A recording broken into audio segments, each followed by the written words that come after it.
আমার নতুন ফ্ল্যাট তৈরি হয়ে গেছে, তাই আজকে দেখতে গেলাম। কিছু কাজ বাকি আছে, কিছু মনের মতো ডিজাইন তৈরি করবো বলে সেগুলো ডেকোরেশন আজকে ফোন করেছিল, এসেছে, দরজা বসবে আজকে, তার জন্য দেখতে গিয়েছিলাম। 3 দিকে খোলা জানলা, গ্রাউন্ড ফ্লোরেই পেয়েছি। সেকেন্ড ফ্লোরে ভেবেছিলাম পাবো, কিন্তু গ্রাউন্ড ফ্লোরের এই রুমটাই আমার খুব পছন্দ হয়েছিল, সেই জন্য তখন লটারির মাধ্যমে বুক করে ফেলেছিলাম।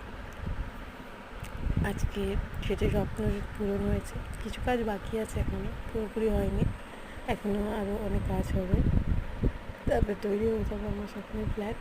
তখন এখান থেকেই আরও সুন্দর সুন্দর ভিডিও বানাতে পারবো আমি। খুব সুন্দর, চারিদিকে খোলামেলা পার্ক, গার্ডেন সবই আছে এখানে। আমার ফ্ল্যাটটা এই যে ব্লক করেছি,